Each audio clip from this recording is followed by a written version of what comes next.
Okay, it is 4 p.m. Eastern, Wednesday, June the 17th. Welcome to Benny and Squirrel. Got a special guest this evening. My old mate, Paul Krake, founder of View from the Peak, previous chops in Caxton with Kovner, Moore with Lewis Bacon, had his own fund, and has been, well, he's just written a book. It's bloody amazing. Krakey, welcome. Gents, thanks very much for having me. If the audience had any doubts about your discipline and your dedication to the cause, England-Croatia kicked off 90 seconds ago. So, gents, if you're doubting our Englishman has any dedication to the cause of markets, that's been proven beyond a shadow of a doubt. You know me well enough to know that I'm a Scot, and the Tartan Army are making everybody proud in Boston. That's true, now. Very true. They're definitely showing up in their alcohol consumption. There's been a few headlines on that. How do you drink Boston Dry? I tell you what, the Irish have got a real reputation to repair now. There was a pub. So I know we're getting way off topic. There was a pub in downtown Boston because my son goes to college in Boston, and so there's a pub that they frequent not far from Northeastern University, which tripled its biggest St. Patrick's Day last weekend.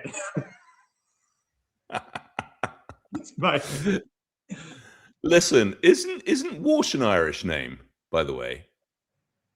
It's I think it's the sort of name any name Donald wants to give him. It's well, there you go. It's that kind. It's that. Fair kind. enough. Now, this was my inelegant segue in from St. Patrick's Day to the debut Fed meeting that we just had with Walsh. So let's kick off with a bit of macro before we start talking about your book, Krakey. Kevin Walsh's first meeting today. Hot takes from a macro watcher. I think it's very easy to extrapolate based off a single press conference, right? He's a we're all very good at that. Very thoughtful guy. Seems like a personable guy. But he did exactly what any new boss does when they go into a role and speak publicly for the first time. They were diplomatic. They were broad. They were the talk about sweeping change that was going on CNBC afterwards. He said hi to everybody. Found out a few names and worked out where the coffee machine was, right? And so, the fact that he didn't make a call on the dot plots, we can extrapolate that out for you like that. The reality is he probably hasn't spent the time with the analysts and the data folks to be able to be comfortable enough to do it, right? And, he's a politician. He's been aiming for this job for 12 years. Yeah. 10 years. Well, since Trump came to office.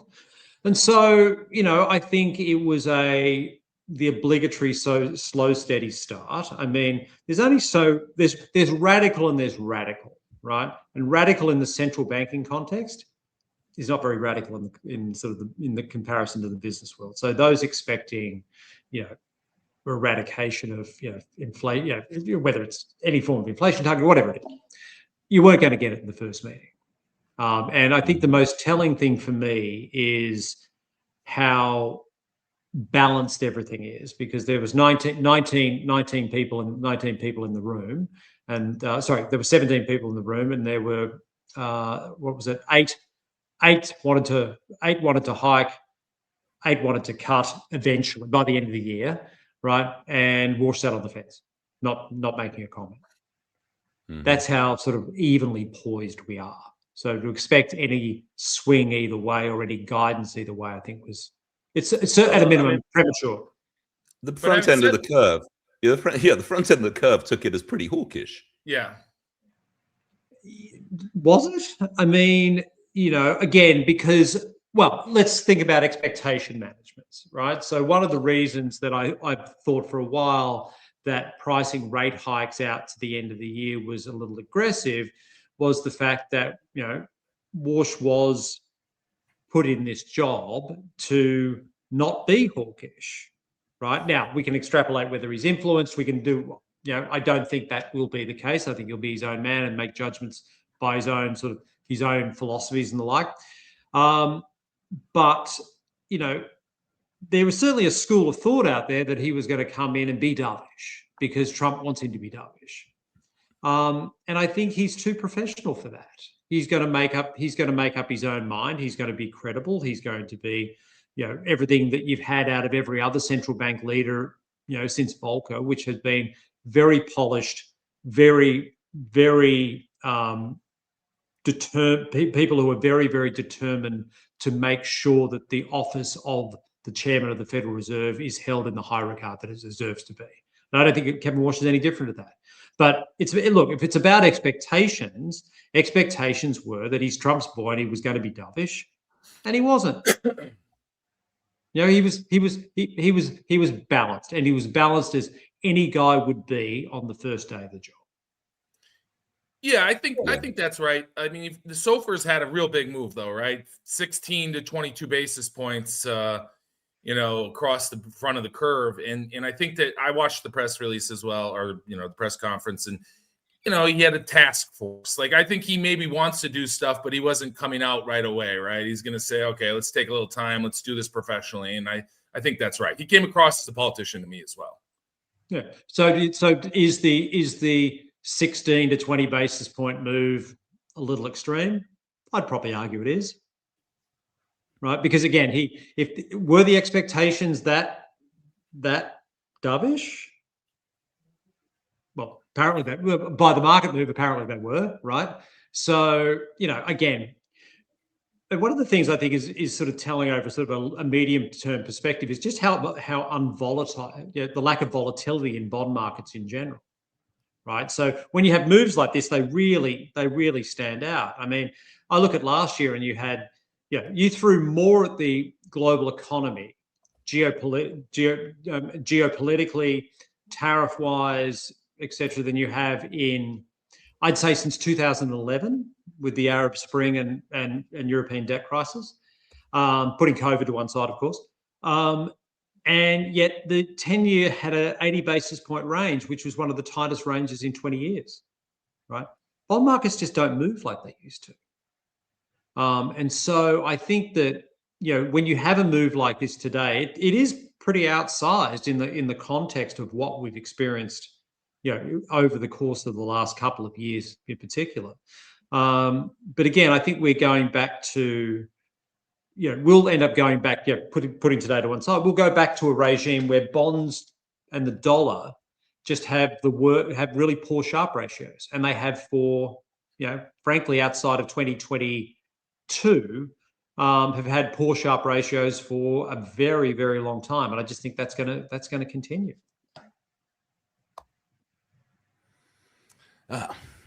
It's macro debt again. You trying to tell us that? Well, macro, and thank you for the segue, Rupert. One of the reasons I believe macro is dead is the fact that if you think the economy, and I think about the economists think about the economy top down, I think the way we should think about it is bottom up, right? That the economy is, in the US context, several hundred million consumers, several million companies, and depending on how you think about it, either a little bit of government thrown in or too much government thrown in, right? And so if you think about why volatility is out of the bond market and out of currency markets like it is versus history, a lot of it's got to do with the fact that companies have just gotten over time more efficient. US economy hasn't had a recession outside of COVID, which we can all agree was an exogenous shock. Hasn't had a recession in 17 years. Australia, the Netherlands haven't had recessions in 30 years. Prior to Volcker, we had recessions every 3 to 4 years, right? And gradually over time, it hasn't. The economy, recessions are just less likely, and that has to take volatility out of bond and currency markets, and it's proven to be that way. Yeah, and this is I'm going to introduce your book properly in a second, but this is the first of the slides. Now, the first thing, as you just said, recessions have been outlawed in many economies around the world. But to this point about macro being dead, proper bear markets in equities also appear to have been outlawed as well. Right, but again, I don't focus purely on the bear market side of things here, right? Focus on the fact that, compared to recessions, 10 to 20% corrections, pretty much the same as what they were in 1950, right? So what does that tell you? Well, back in 1950, 1960, 1970, like when you had a 10 to 20% correction, what followed almost automatically was an economic contraction and an earnings contraction. So those 10 to 20% drawdowns, those bear markets, they were signals, right? And so if you leap forward to today, what you have is a situation where 10 to 20% corrections still happen quite frequently, but they aren't accompanied by the earnings contraction or the economic contraction.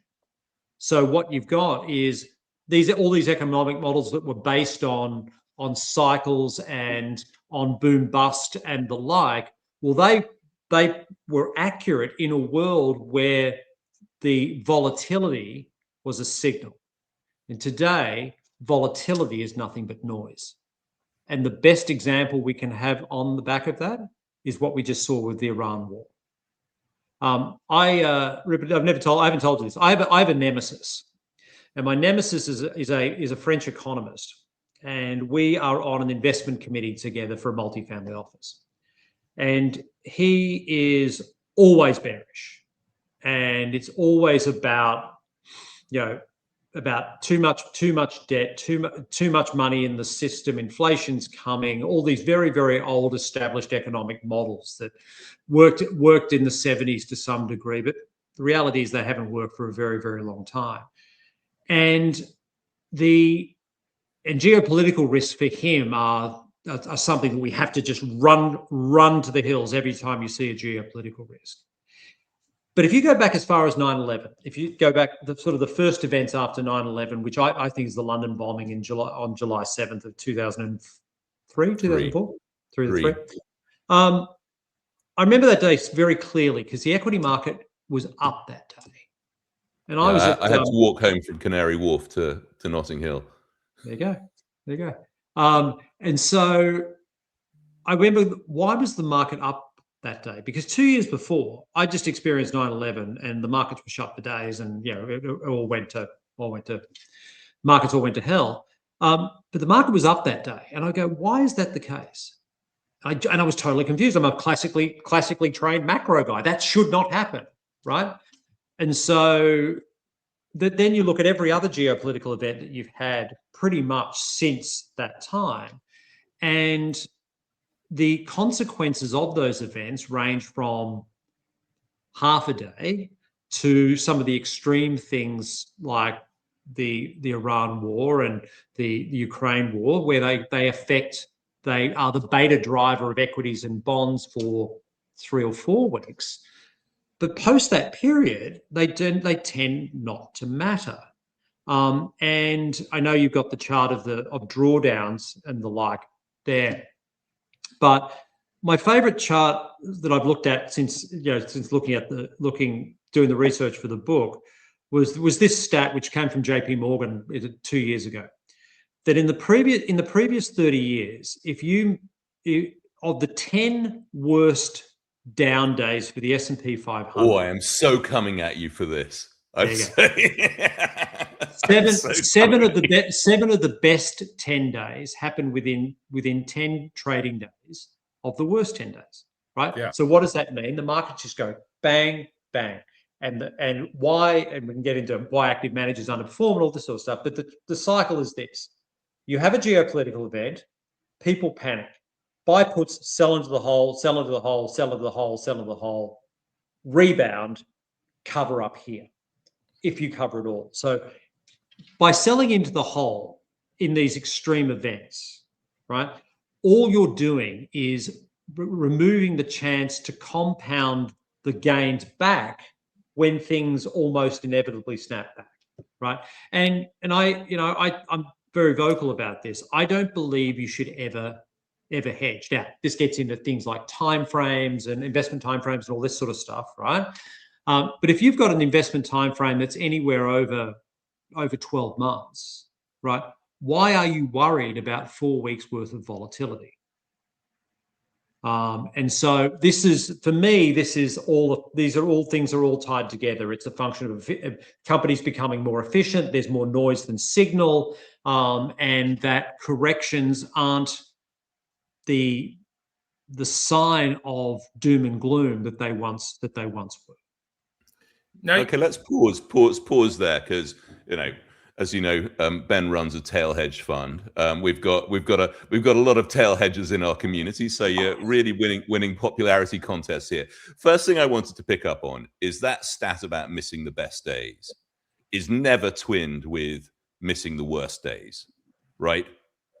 If you look at I will dig out this chart to prove a point, but if you look at your compounded returns, if you avoid the worst days, they're actually much better than the missing out on the best days, right? Avoiding the worst. But that's assuming you can pick your timing to find when those worst days are going to happen. And what have we seen? Over a 15-year period, on a rolling 15-year basis, 94% of US active managers underperform, right? That is a function of, yes, fees, big part of it. Fees are a big part of it. But it is a function of trading around positions.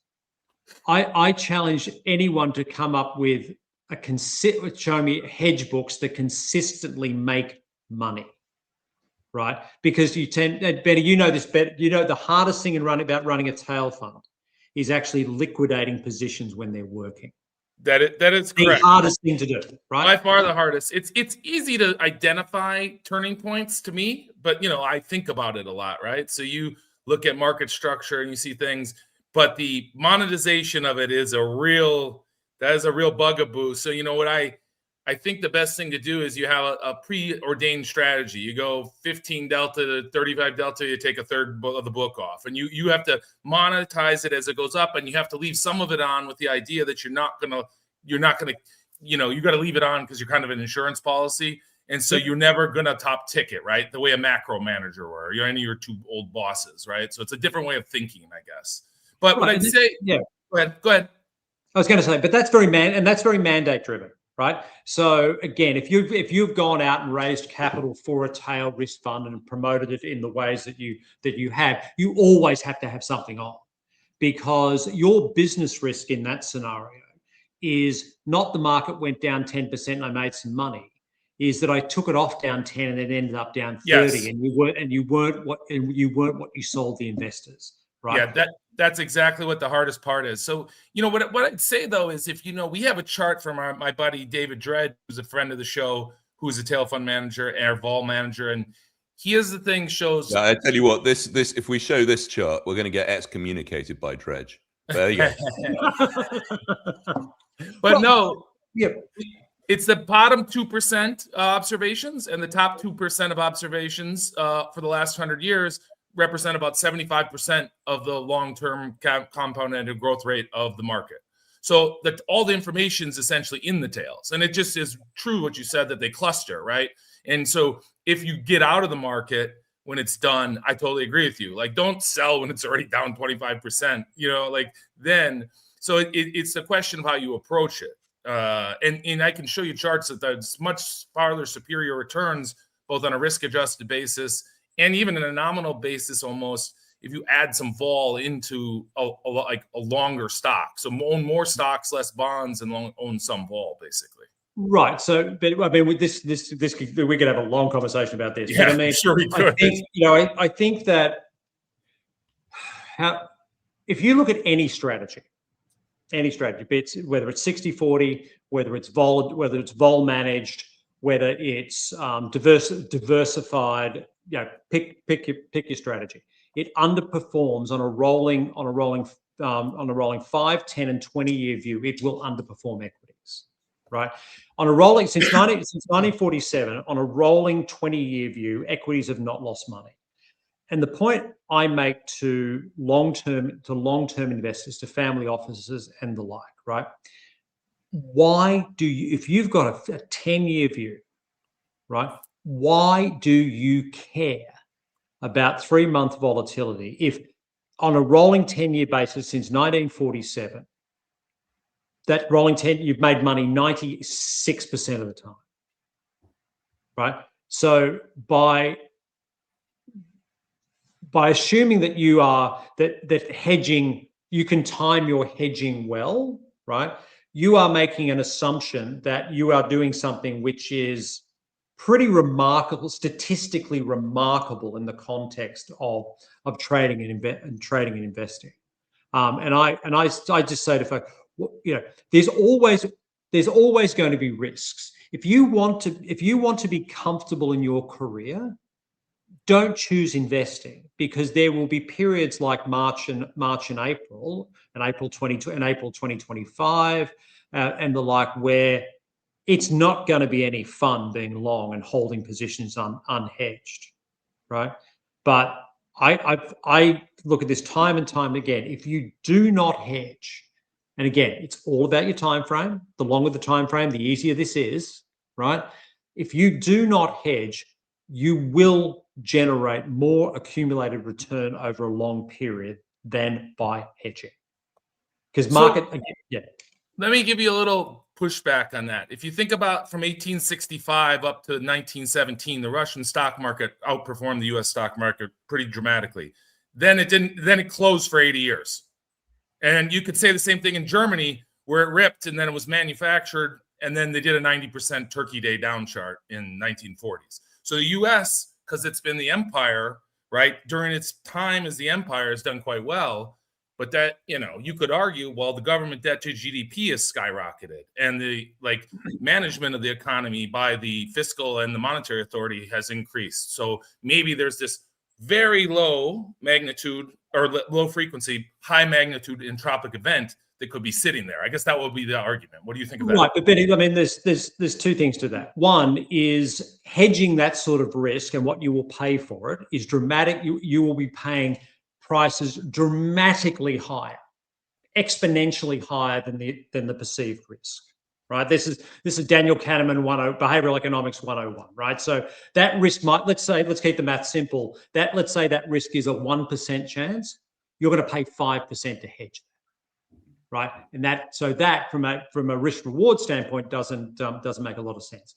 But I think I hear these arguments a lot in a lot of different forms, right? Particularly about de-dollarization and the like. And Craig Shapiro and I used to work together many, many moons ago. And Craig and I fight over this topic like cats and dogs, right? I'm sure you do. And Craig will sit there and say, well, look, this is fiscally unsustainable and yields have to rise. And I say, when's the last time that the US bond yields rose appreciably over a multi-week period because of increased risk premium? I can answer that question. It's never happened. And so the one thing I do every day is I will never make a bet on something that's never happened before. And if I get beaten by that event, right, I'm shit out of luck, right? But again, so the whole notion of, well, what if the US government defaults? What if Microsoft goes bankrupt? These sorts of tail risks, right? And I get the last one was extreme. These sorts of tail risks is something that sort of, for me, it makes the point even more, because if they've never happened before, A, you're going to overpay to hedge them, and B, if you do get beaten by something like that, you know what? You can't win them all.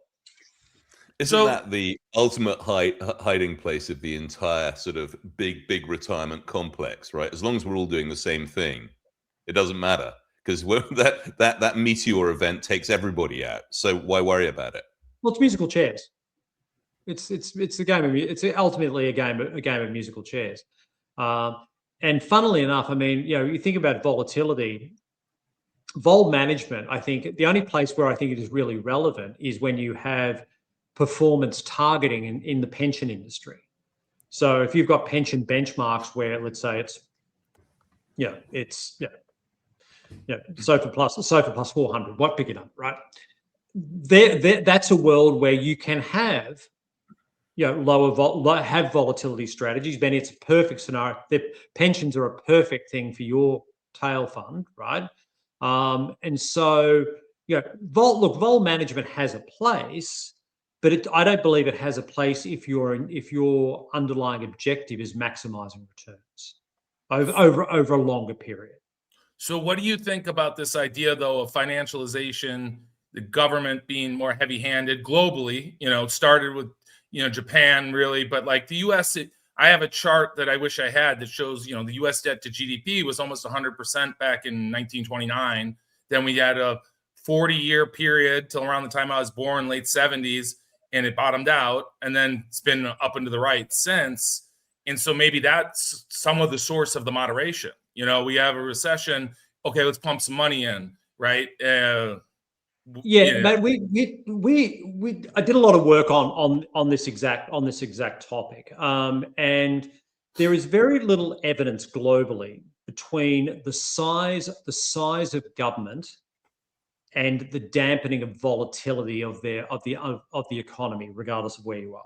Right. So Germany has been historically a more interventionist government, or has had more interventionist governments than the United States, and yet German volatility is actually over time between say 1980 and 2010 was actually more volatile than the US. Now, these are not clean numbers because there's more factors going into that, but there's not a lot of evidence. There's quite a few studies that have been out there looking at sort of stabilization measures and social safety nets as a vehicle to stabilize growth, and they're very inconclusive. And so, and one of the things I looked at length was the whole idea of, was the Fed and QE, etc., responsible for the moderation in growth? And again, very little evidence that it had a tremendous impact on growth. There's the counterfactual arguments, which are impossible to prove, right? But there's very little evidence through a myriad of studies that says that the QE did much to dampen volatility itself. Boosted, jacked up equity prices and that sort of thing. We can question whether there's an income effect from that. But for me, it's the overriding reasons why economic volatility has dropped is that we've had 50 years of the removal of economic friction at the corporate level. And if you think we are segueing into the book. There we go. There you go. And so walk us through this slide. Yeah, walk us through this slide, because this is straight from one of your 500 pages. Yeah, exactly. It's a very good doorstopper for Christmas. So I think the most underrated thing in all of this was containerization.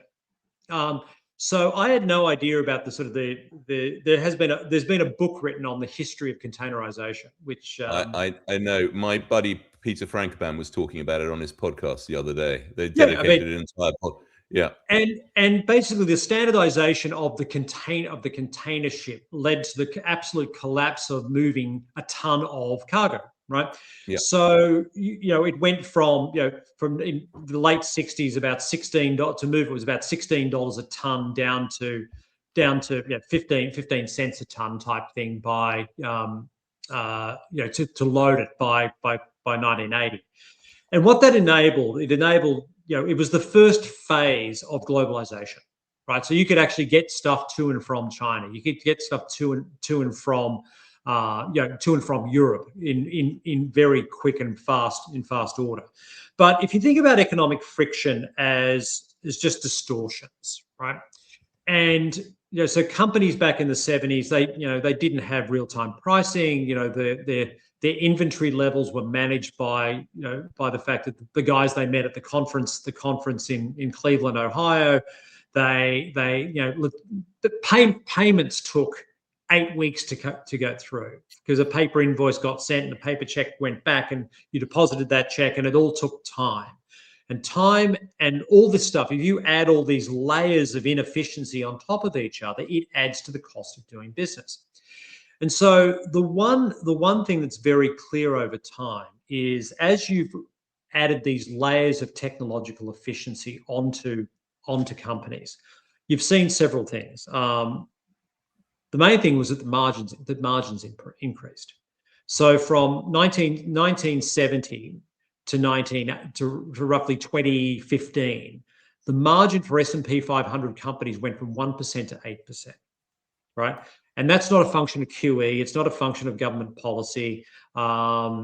There's a little bit of tax cuts in there for sure. But generally speaking, it was companies getting more efficient. It was using the cloud. It was using the internet for real-time pricing. It was outsourcing manufacturing to China. It was, it was allowing people to work remotely. Teams, with all due respect to the, is Zoom dead? Because Teams has killed it, right? But this has changed. This has been a game changer. Benny, you and Rupert wouldn't have a business if it wasn't for Teams or the ability to communicate long distances, right? Well, and so it's simple than that. It's WhatsApp. Yeah, exactly, right.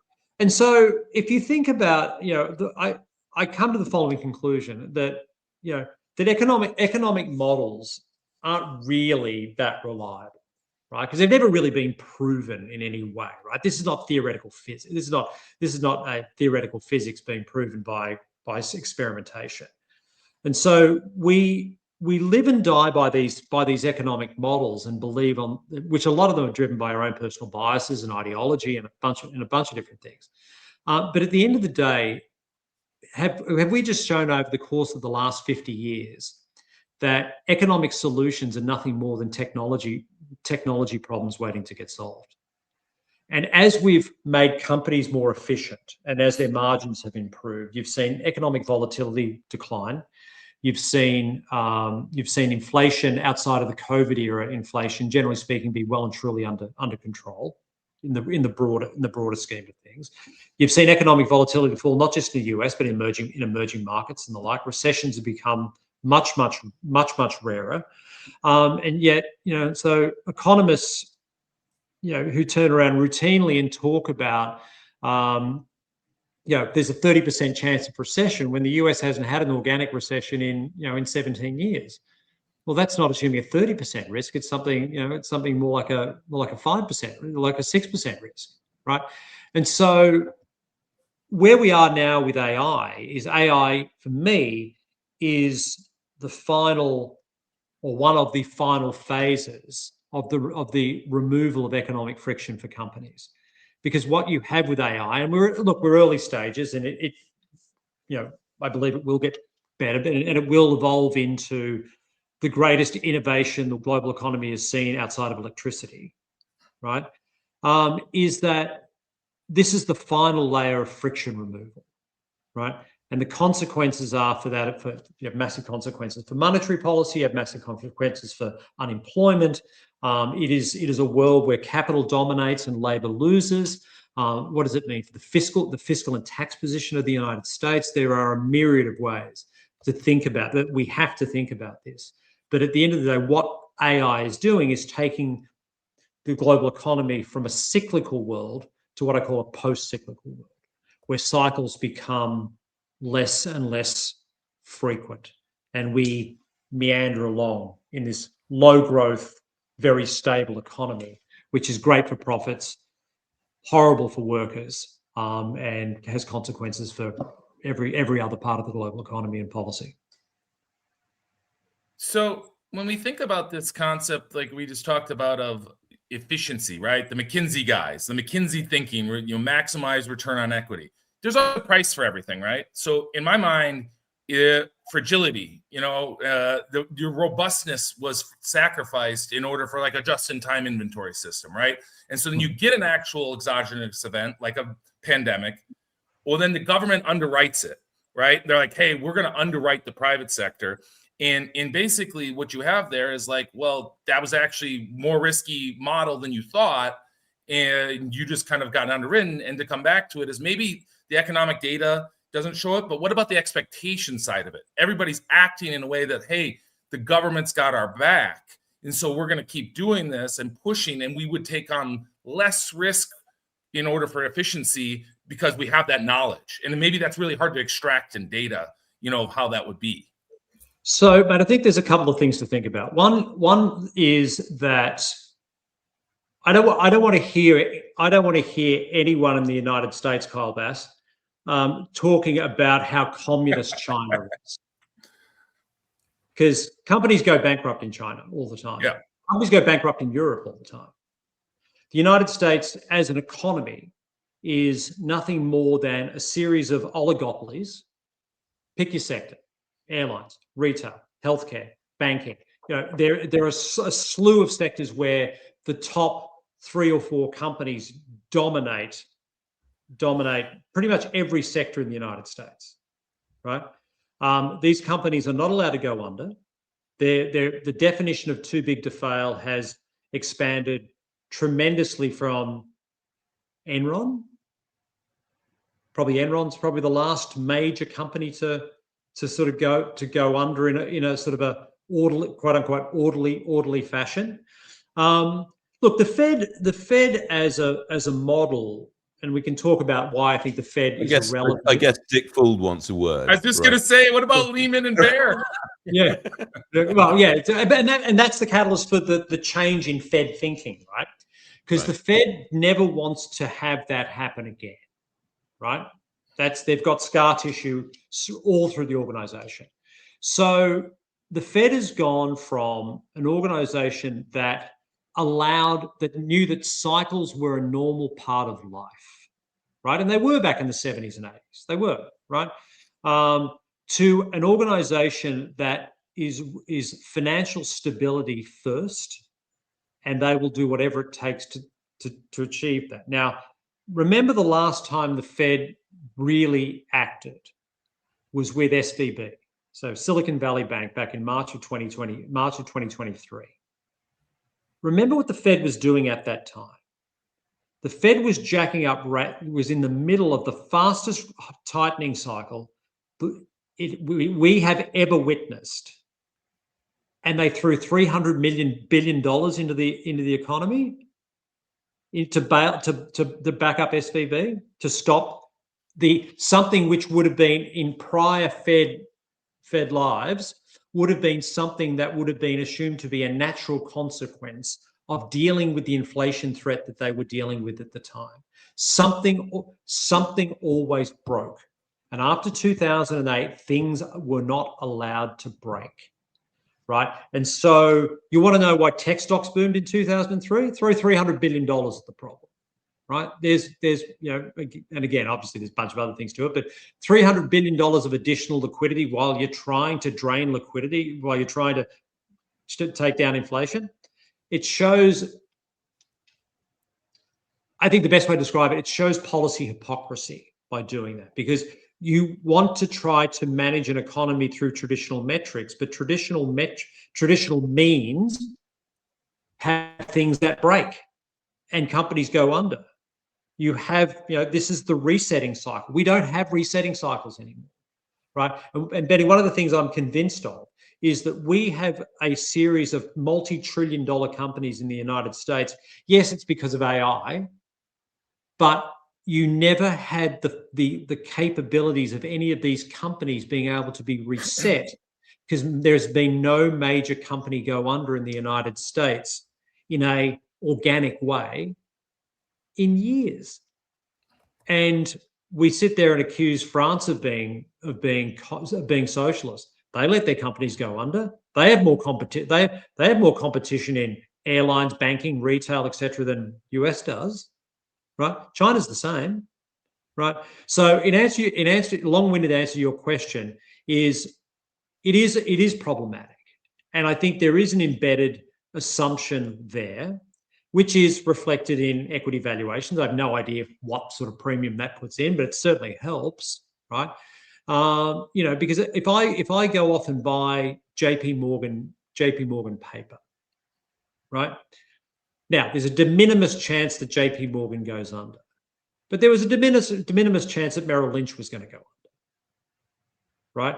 And so, but if I was to buy, if Merrill Lynch was around today and I was to buy Merrill Lynch paper, I would assume, regardless of credit rating, it's money. It's money. And that does lead to risk, an acceleration of risk taking and some, and the moral hazard problems that inevitably creates. But I think it's a fair thing to say, but I will also say that trading moral hazard is a one-way ticket to bankruptcy. Well, there seems to be a lot of guys doing it these days, And and so the Iran war. First thing I heard Monday morning, it's a bad deal. I don't give a shit if it's a bad deal. It's a bad deal when it unravels. Today, it's a deal, right? It doesn't matter what the deal is, right? And so if the deal if everything goes wrong, we'll cross that bridge when we come to it, right? But today, it's fine. We have a deal. And it gets to, we overthink a lot of these things, and moral hazard is one thing we massively overthink. But I guess my only point there was it is a decision, right? There's been a decision by policymakers, whether it's monetary or fiscal, that we don't want to let things break. And you made a really good point. We're going to let things go. Marx consolidation, right? So yeah, when you get those companies so large, it's harder for them to go bankrupt, and it's also harder, for them to need capital. Now maybe with this AI boom, but like the big companies forever didn't need capital, so it's just a refi risk, and that's why every 4 years we'd have some kind of little vol event. But it was really more around that than it was anything. And I don't know, the antitrust laws were a decision also, right? In some way. Yeah, look, but they're all very very valid points, right? But I do think that when we have these sorts of conversations about government involvement, do investors really consciously think about these things when they're working out whether to buy a company? Or more importantly, when Jamie Dimon makes a decision on buying another bank or whatever, right? Is he thinking about the notion of being bailed out if it goes wrong? And I don't think that's the case. I think that this is it's a framework which we live in. It's beneficial to those who are borrowing money, right? Very beneficial to them.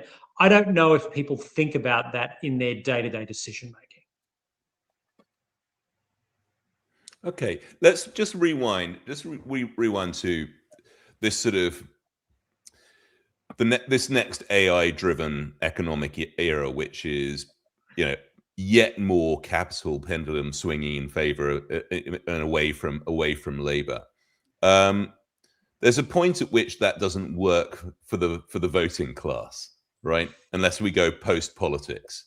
So how do we manage that transition? Okay, where do we start with this? So, long story short, there is going to be significantly higher unemployment stemming from the fact that we now have cognition as a service, right? So, JP Morgan put a report out last August that said that, and again, their report said in the event of a recession, but I sort of jumped on this, that's saying we don't need a recession for this to happen, that it is conceivable that 10% of knowledge workers in the United States, which is 45% of the labor pool, right? That we could lose 10% of those workers in the event of a recession. Now, I have taken that as my base case, and I believe that is going to happen by the early 2030s. Now, what that gives you is it takes you to around 9% unemployment in the US, assuming a flat labor pool, right? And so in the context of AI taking people's jobs, we are seeing that already today. We're seeing that in accounting, we're seeing it in legal profession, we're seeing it in coding, we're seeing it in consulting, we're seeing it in banking, right? And for us to have 10% less lawyers by 2032, is that conceivable? 10% less accountants? I think it is. I think those things certainly are, right? And so, in that world, there are massive fiscal policy consequences. Now, if you have an environment, so my base case is that we reach structurally 10% unemployment in the US by 2035. It's going to be a slow but increasing curve as the quality of the technology improves, right? Now, as we stand today, AI can replace menial tasks. The agentic side of things can replace relatively menial tasks, but over time you'll be able to, just as enterprise software took your finance department from 50 people to 35, AI can take your finance department now from 35 to 20, right? And so they're the sorts of things that'll happen, but you're not going to lose. It's not going to be 35 people fired tomorrow, 15 people fired tomorrow. It's going to be a lack of hiring. And if you look at hiring rates in the US, they haven't been this bad since 2008, right? Not a lot of firing going on, but just not a lot of hiring, right? And so if you look at, if you have 10% unemployment by 2035, that's a lot of social benefits that's got to get paid for by state and federal governments. Here's the problem. The structural thing that we're facing now is that the labor share of GDP is falling and the capital share of GDP is rising, right? Capital share of GDP being profits, interest, rent, dividends, etc., right? So that number is rising. The US tax base is 85% driven by labor work, the standard payroll taxes and the like, right? And what do we know about people who work for a salary? They're very tax inefficient. It's sticky. You can't do much about it, right?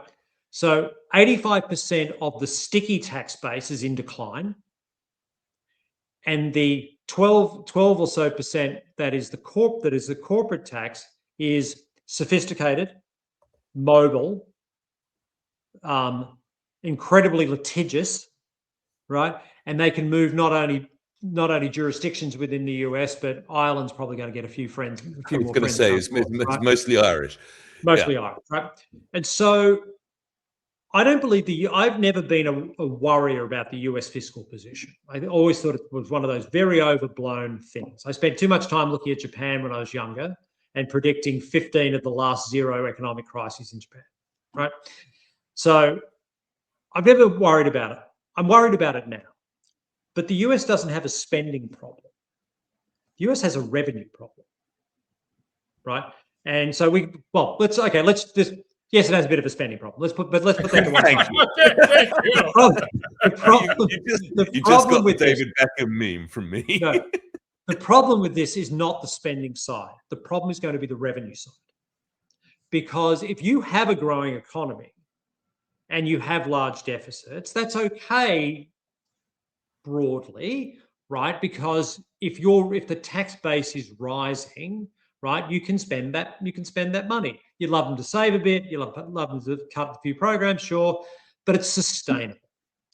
Where reckless spending becomes unsustainable is if revenue falls on the other side of that, right? And so what you've got is the labor share of GDP is in structural decline, right? But the pickup in the tax base from the booming capital side of things is, I think, unlikely. And this gets you to, and that's before you think about, things like universal basic income, robot taxes, all these sorts of other things that have to, because if you've got an economy or a society that's got 10% unemployment, Rupert, you implied it with the question, right? Something's got to give. Yeah. And by the way, this isn't. Sorry, just let me finish the point. This is not folks in rural Pennsylvania who are getting displaced. This is suburban Atlanta. This is suburban Chicago, right? And it's overwhelmingly white voters, right? White affluent voters losing their jobs. More importantly, the kids of white affluent voters being unemployable. That's a political issue that has to be dealt with. And also, the other thing is the utility that is the stock market these days. without the 401k flows, and with, the cost of this AI build out being unfathomable fathomable at the moment, right? At what point does that utility get broken, right? But if no buyback flows, no 401k flows, in fact, the hyperscalers become net printers of equity, that, it falls in on itself at that point. Yeah, the supply argument is something you and I have talked about, and I know you guys have Yeah. done this at length. And so it's valid, and it brings up a broader point. Well, let me make one point. The one advantage the hyperscalers have is that they are acting like utilities without the leverage of utilities. There is a lot of these are very under-levered. Well, for now, right? But Microsoft at a $3 trillion market cap could put on $250 billion worth of debt, and it wouldn't even blink, and you wouldn't blink, right? And so, look, the rollout is going to be expensive. It is going to be very, very expensive. The supply issues are very, very real. How we value companies that have gone from the Lucas tree model that you and I have talked about before, of these highly efficient companies that didn't need to spend money on capex, to these companies that need to spend utility-like, oil company-like money on capex to generate the next dollars, right?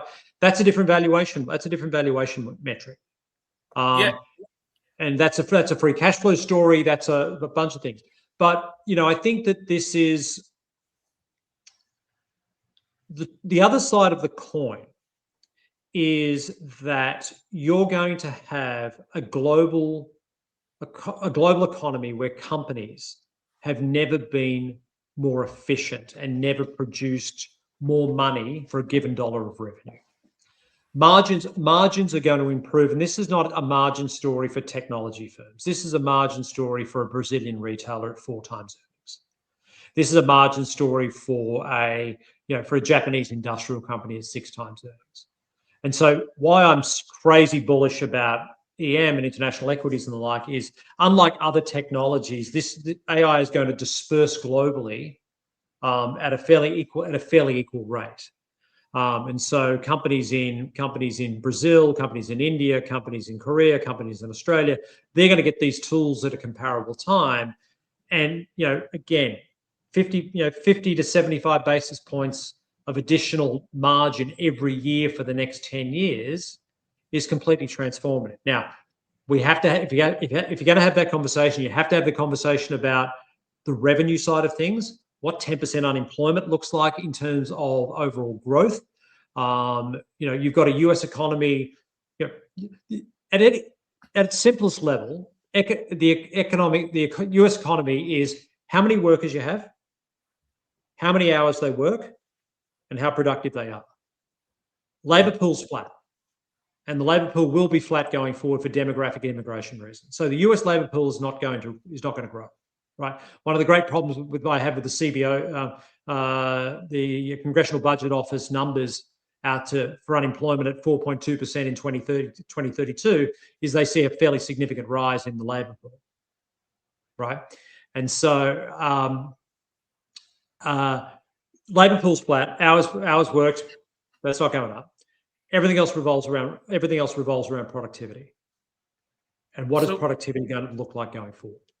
Yeah, and so let me back up just a little, because I think you touched on it, right? That there could be a revenue fall. So if we're going to replace, if humans are ultimately our energy, and we expend our energy for work, or now we're going to replace some percent, you're saying 10%, with capital, right, to do that work. We've been doing that for a long time, right? That is part of what your argument is. So is there like a cross the Rubicon moment, a threshold where it's like, well, if this percentage of the output, whether it's capital or labor, like we're missing on the tax basis, we're going to have to tax capital. And we're going to have to tax, like Holland did a 36% unrealized capital gains tax. I don't know if they really thought that through, but like this is going the kind of thing that when you have a pissed off, unemployed electorate, it's going to sound good to them because they're not going to be that critical thinkers like Paul or the squirrel. They're going to be like, I don't have a job and I want to live. And so what does that then do to the capital markets, right? These are all those circular things, right? But look, again, just personally, I mean, my sons are going into his second year. He's going into as a sophomore at college, right? I took a bunch of his mates out for dinner last November.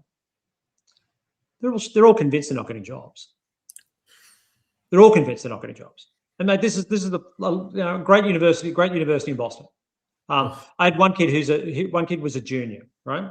And he said to me, Mr. Krake, I'm doing computer science, and when I came to Northeastern, I was feeling great about the world. Now I'm unemployable. That's really hard to hear for a 20-year-old kid, right? And so we've got to deal with it. We've got to deal with this stuff. And because the trouble is when you talk and Sam Altman, whether it's Sam Altman or Dario, whoever it is, right? They've got these things saying, well, these will be job creators. Horseshit. Absolute horseshit. You can't say, Sam, you can't say with one breath, we're going to have the first billion-dollar company formed by one person and not think that the products you're producing is going to displace tens of millions of people globally, right? And so we are going to have to deal with that. And look, and you're seeing the policy framework evolve globally. Europe, in typical European form, is probably ahead of most, right? Because they're, they're great regulators. They're great regulators. They're good at it. It's what they do, right? The Koreans are putting robot taxes together. I think that you'll see. If you could think about universal basic income, Milton Friedman was one of the original advocates for universal basic income. He just called it a negative income tax, right? So for me, that's the same thing, right? So what I think you'll end up doing is you will get, over time, you're going to have tax breaks to employing people. And I think that's an interesting idea. Yeah, probably the only logical thing. Benny, I thought about this long and hard, and there are just no good solutions because look, at the end of the day, companies are going to do the rational thing for them, right? And what's the rational thing for a company to do? If the cost of your labor is going like that, and the cost of compute is going like that, and you've then overlaid a tool over the compute that allows you to compete with your higher paid employees, if someone said that you could buy, I'm looking at my coffee machine, right? That I could get my coffee, let's say my coffee machine cost me $1,000 a month, right? But I could get the same quality coffee and the same experience for $200 a month. What's the first thing I'm doing? I'm getting rid of the old coffee machine and getting the new one at a fraction of the price. Now, you don't have to. Most people don't want to work in a business where it's you and a bunch of algorithms. You'll keep people around, and it'll be 8 people become 6, and this department has 12, and they become 9, and stuff like that. But it's just at the margin. You are cutting out expensive layers. Your dominant expense, which, by the way, continues to go up exponentially, and replacing it with a compute cost that's going to continue to fall, right? And so how do you deal with the externalities of people, right, who are victims of that? And it's my fear is that Japan's going to be very good at finding solutions. Europe will be very good at finding solutions. China will be shitty and dictatorial at finding solutions, right? And the US will fuck it up every step of the way. Because why are they going to mess it up? Because there is too much favoritism of capital above everything else, or but the list is long. This is who was the guy who asked Mark Zuckerberg how you can run a business where you don't charge people. We run ads, Senator.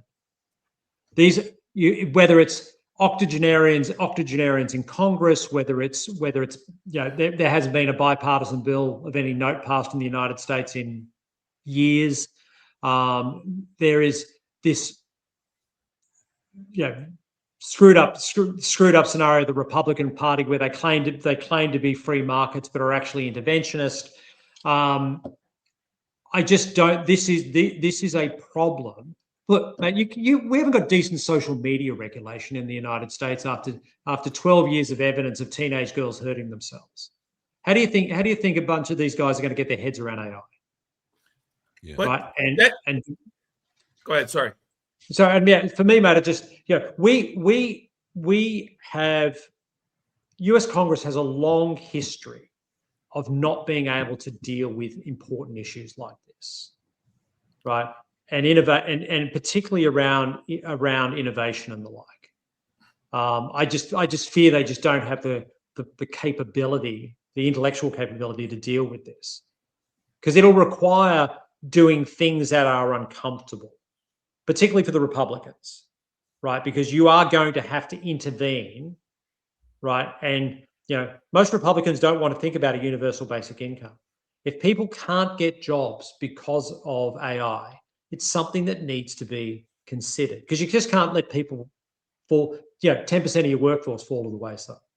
I think it's worse than that, though, right? I think the hidden story here, because I'm also involved with an AI company, is like we still need engineers. But here, or in finance, like I'm a pretty good user. I have like 9 LLMs and agents and all this stuff. Like if you have a domain knowledge, like the three of us, and we have experience, we have that built up. We're like superhumans now if you can use this stuff. Whereas your son and his mates, like they need that apprentice experience. They need to gain some knowledge. And if we don't, we're walking towards a gap where like the top 1% is so dominant. And then everybody else is just like, what do I do? And then how do you deal with that? Because the people who are on the top are the ones who make the rules, because they're the ones with the influence, right? Like we've had this for 2 decades, right? The top 1% own 50% of listed equity, right? So I mean, what does that number go to, right? Where does that number go to? So I think the legal profession is the best one, right? So Harvey is the legal AI, right? And so if you're a large law firm, let's say you've got 1,500 Harvey seats at $18,000 a pop per annum, $20 million a year for Harvey, right? You pay for Harvey if you don't hire 50 associates at $400,000 a year. Harvey's paid for, right? And so the obvious question is to a managing partner of a leading law firm is, where does the next generation of partners come from if there's no juniors to come through? Absolutely. And the short answer is they don't give a shit, because they're producing profits hand over fist, which, by the way, is their job, right? The longevity of their firms does have a problem, but there's going to be a bidding war for 50-year associates over time that have experience. But it's hard. I mean, knowing Rupert as I do, I'm assuming, Benny, you've never been more productive. Probably not. But I guess how many analysts do you have? 0. I have some partners. I have 0. I have Rupert. Rupert's my analyst. Dream buddy. I wrote a book that needed to. If I had written that without the help of research on AI, right, just editing processes, downloading documents, downloading wonky research reports from Germany, all that sort of stuff, right? If I didn't have that, I would have needed two full-time researchers at 50 to 75K each, right? It would have taken me 2 years versus the 16 months. And this work of art would not have been created. Oh, there it is. So, Krake, we've just topped the hour. I think that, we could go on for hours. We could go on for a while, I feel like. But I think people need to find out where they can get their hands on Growth Without You. Released on Amazon on the 29th of June. Yeah. Hopefully, yes. Released on the 29th of June. I found spelling mistakes in the last version, so I need to get that sorted out. So 29th of June on Amazon, and working on Barnes and Noble and a few of those sorts of things. But we'll see. Fantastic. Well, listen, there will be a sort of short summary, a teaser for Growth Without You in the show notes. Paul, where else can people find you? Mate, best place to find me is on Substack, actually. So view from the peak on Substack, and yeah, that's the best place to get me these days. Perfect. Well, Krake, my old friend, fantastic to have you on Benny and the Squirrel. It will happen again. Looking forward to that New York Times bestseller leaderboard with Krake at the top of it. Thanks for joining us. Thanks, everyone. Benny, lovely to meet you. Thank you so much, guys. Thank you. That's Benny and the Squirrel with Krake out.